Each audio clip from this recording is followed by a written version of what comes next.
बिस्मिल्लाहिर्रहमानिर्रहीम रब्बी यस्सिर वला तुअस्सिर वतम्मिम बिल खैर। अस्सलाम वालेकुम students, I am Munirul Haque, your mathematics teacher. Welcome to success coaching academy.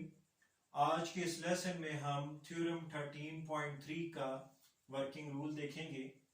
Previous video में मैंने आपके साथ जो थ्योरम 13.3 के वर्किंग रूल्स थे, angle bisector of a triangle और exterior angle of a triangle ये डिस्कस किया था और एक्सटीरियर एंगल थ्योरम डिस्कस किया था।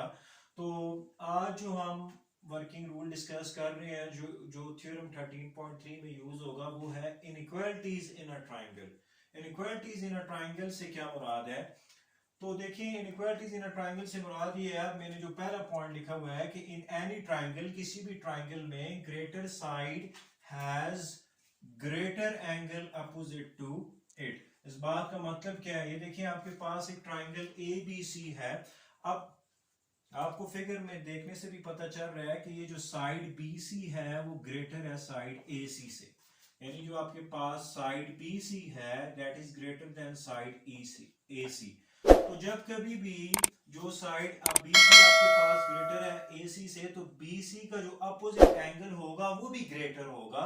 अब बी सी का जो अपोजिट एंगल है वो एंगल ए है, तो एंगल ए जो है वो ग्रेटर होगा ए सी के अपोजिट एंगल बी से।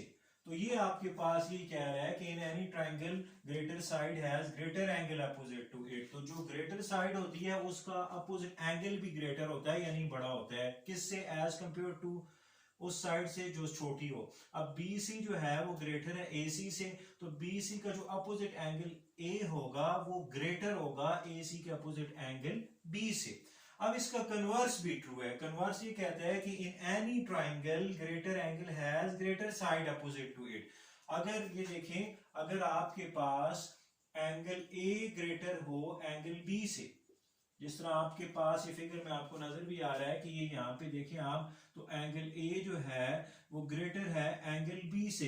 तो अब एंगल A की जो अपोजिट साइड होगी, जो BC है, वो भी ग्रेटर होगी किससे जी? एंगल B की अपोजिट साइड AC से। तो ये इनइक्वालिटीज इन अ ट्राइंगल का कंसेप्ट है। इनइक्वालिटीज इन अ ट्राइंगल सादा लफ्जों में आप ये समझें कि जब भी किसी भी ट्राइंगल की दो साइड आपस में अनइक्वल हो, अनइक्वल मींस कि एक बड़ी होगी एक छोटी होगी, तो जो बड़ी साइड का अपोजिट एंगल है वो बड़ा होगा छोटी साइड के अपोजिट एंगल से, जिस तरह ये मैंने आपके सामने लिखा।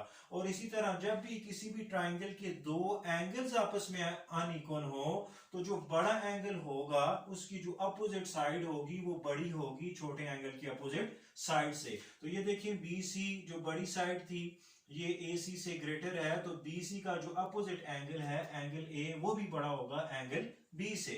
और यहाँ पे मैंने एंगल A ग्रेटर लिया एंगल B से, तो अब एंगल A की जो अपोजिट साइड है BC वो ग्रेटर होगी एंगल B की अपोजिट साइड AC से। तो उम्मीद है कि आपको इनइक्वालिटीज इन अ ट्राइंगल समझ आ गई होगी। तो जो थ्योरम 13.3 है उसमें आपको ये पता होना चाहिए what is angle bisector of a triangle, what is exterior angle of a triangle, what is exterior angle theorem, and what are the inequalities in a triangle। तो ये आपके पास चार कंसेप्ट बनते हैं, ये आपको अच्छी तरह क्लियर होंगे। तो थ्योरम 13.3 जो 9th क्लास का 13.3 थ्योरम है उसमें आपको किसी किस्म की कोई परेशानी नहीं होगी। तो इनको आप प्रैक्टिस में लाएं।